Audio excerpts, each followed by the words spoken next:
সেই জাহাজের উপরে হেলিকপ্টার থেকে নাকি গুলি ছুটতেছে, সোমালিয়ারা নাকি গুলি করতেছে ভারতীয় হেলিকপ্টারে, সেই দেখাছিল। অথচ এই জাহাজ বাংলাদেশে এমবি আব্দুল্লাহ না। সিনেমার মধ্যে, বলিউড সিনেমার মধ্যে যে রকম ভাবে গুজবে তারা হিরো সাজে, দেখেছেন না? হিরো সাজে না?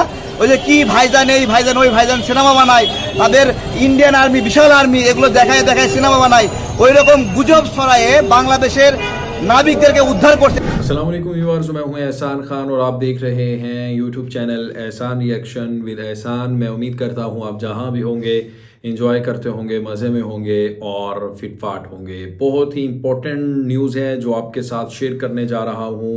इंडिया का बड़ा झूठ पकड़ा गया है। जी हाँ, ये झूठ इस बार जो पकड़ा है, बांग्लादेशी एक बहुत बड़े जर्नलिस्ट हैं तारिक रहमान, उन्होंने ये झूठ पकड़ा है और वो ये बताते हुए नज़र आ रहे हैं। उनका एक वीडियो क्लिप भी है, वो भी हम देखेंगे कि इंडिया हकीकत में कुछ भी नहीं कर सकता। रियलिटी में जो भारत है वो कुछ भी बड़ा कारनामा सरअंजाम नहीं दे सकता, वो किसी की मदद नहीं कर सकता।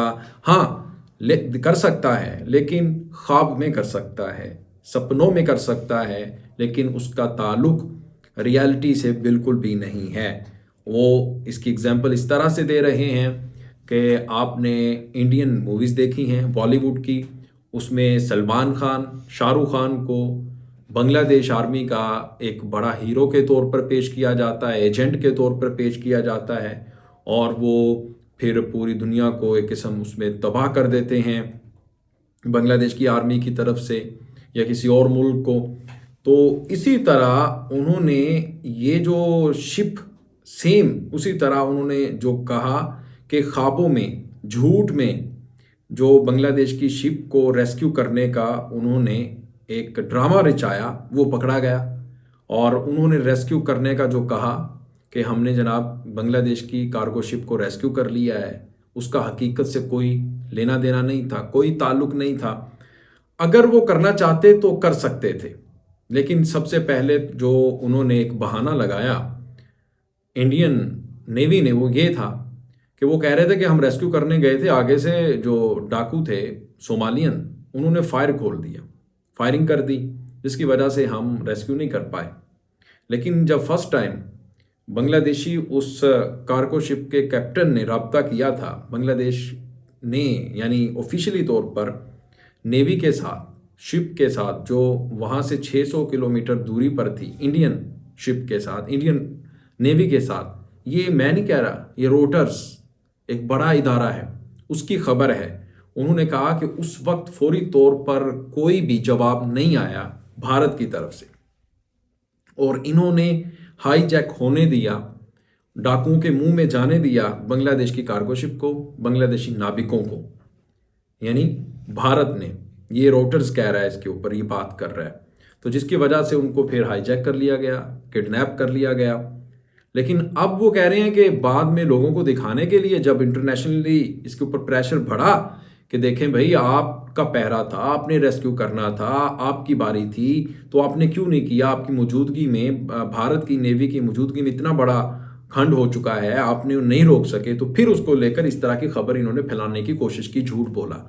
वो कह रहे हैं इनको तो पहले ही बड़ा गुस्सा है भारत को कि इंडिया आउट कैंपेन चल रही है बांग्लादेश में, तो ये कैसे हो सकता है कि ये बांग्लादेशियों को रेस्क्यू करें।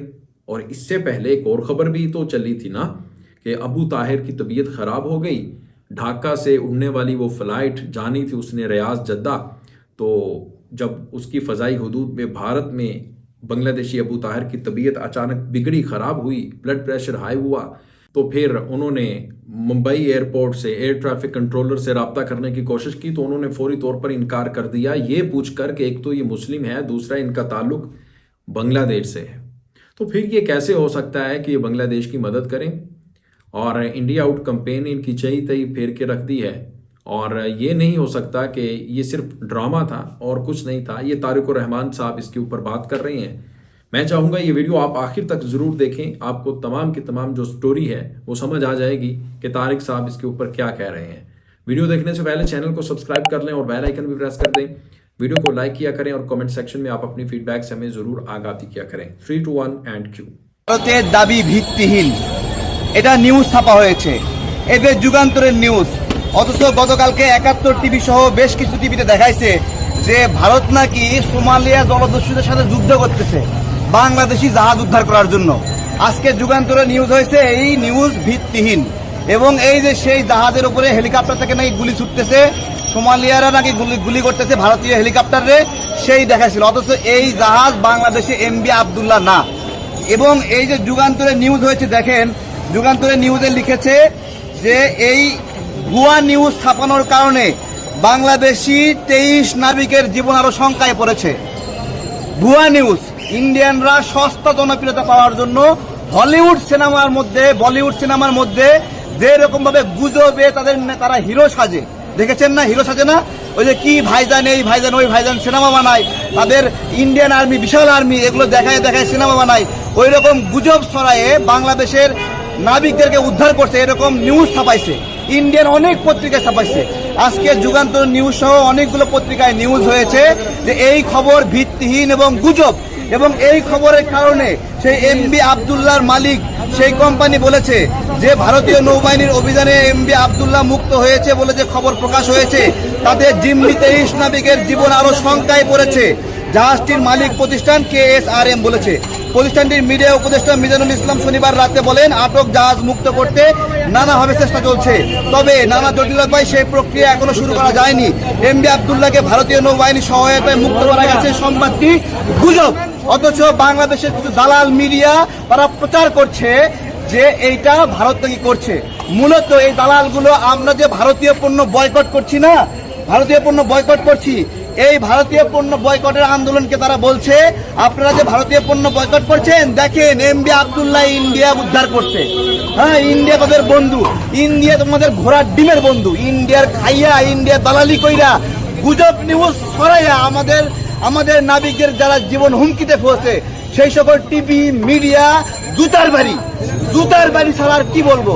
ওদের এই গুজবের কারণে এই যে দেখেন জিম্মি জাহাজ উদ্ধার নিয়ে ভারতীয় নৌবাহিনীর দাবি ভিত্তিহীন এবং গুজব। ইন্ডিয়া হলো একটা গুজবের কারখানা। ইন্ডিয়ান সিনেমা হলো ভুয়া সিনেমা। এই সিনেমাগুলো যারা নায়ক সাজে, হিরো সাজে, ওইদিকে চায়নার সীমান্তে গেলে বিলাইয়ের মতো মিউ মিউ করে, পাকিস্তান সীমান্তে গেলে বিলাইয়ের মতো মিউ মিউ করে, আর বাংলাদেশ সীমান্তে এসে বাংলাদেশের নাগরিকদেরকে তারা হত্যা করে, খুন করে। আমরা আমাদের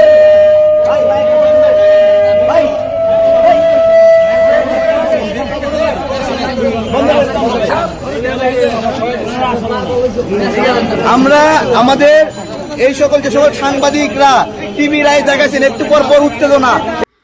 व्यूअर्स, आपने ये वीडियो देखी तारिक रहमान साहब की इस बात से आप कितना इत्तेफाक करते हैं, कितना एग्री करते हैं, डिसएग्री करते हैं, वो बताइएगा कमेंट सेक्शन में।